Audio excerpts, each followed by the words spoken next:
जनकपुरमा के देख्यो भने यहाँ जातको नाममा धर्मको नाममा राजनीति गर्नेहरू धेरै मान्छेहरू छन्। अनि त्यो राजनीति गर्नेहरूलाई यसपालि हामी युवाले जवाब दिँदैछौँ। के जवाब दिँदैछौँ भने हामी युवाले कुनै पनि जात धर्मको राजनीति गर्न आएका होइनौँ। हामी यो देशको लागि उभिएका हौँ, यो देशका लागि उम्मेदवारी दिएका हौँ। हामीलाई कुनै किसिमको जात धर्मको पोलिटिक्स गर्नु छैन। तर केही मान्छेहरूले कस्तो बनाइदिएको छ भने अहिले हाम्रो समुदायलाई धर्मको नाममा जातको नाममा विभाजन गर्ने र सत्ताको रोटी सेक्ने मान्छेहरूलाई यसपालि हामी युवाले जवाब दिइरहेका छौँ। उमर खान आज जनकपुर किन आउनु भएको छ, उहाँसँगै हामी कुराकानी गर्छौँ।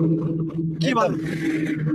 मान्छे उच्च विचार जे गर्दा पनि उत्कृष्ट हुन सक्ने मेरो देशको निडर पत्रकार, एक सच्चा नेपाली जसले आफ्नो देशलाई चिनाउन भ्रष्टाचारलाई सकाउन महत्त्वपूर्ण भूमिका निर्वाह गर्नुभयो आदरणीय दिवाकर शाह सर। एकदमै आज उहाँलाई सपोर्ट गर्न पाउँदामा मेरो छाती गर्वले फुलेको छ। उहाँ चाहिँ धनुषा क्षेत्र नम्बर 3 बाट उम्मेदवार हुनुभएको छ।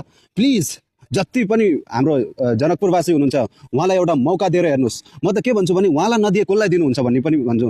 मलाई जहाँसम्म लाग्छ उहाँ तपाईँहरूको आवाज बन्नुहुन्छ, उहाँ तपाईँको मर्मलाई बुझ्नुहुन्छ, तपाईँको कुरालाई पार्लिमेन्टसम्म पुर्याउने उहाँमा क्षमता म देख्छु कि एकदम यतिको मान्छेलाई हामीले जिताउनुपर्छ।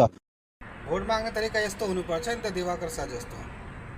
यिनीहरूले कामको नाममा, रोजगारीको नाममा, शिक्षाको नाममा भोट मागिरहेका छन्।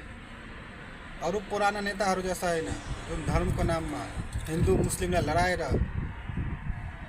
भोट मागिरहेका छन्। जिताउनु छ भने यस्ता नेताहरूलाई जिताउनुहोस्, यस्ता युवा नेताहरूलाई जिताउनुहोस् जुन कामको लागि भोट मागिरहेको छ। यिनीहरूले जित्यो भने काम गर्छन्, हामीलाई विश्वास छ।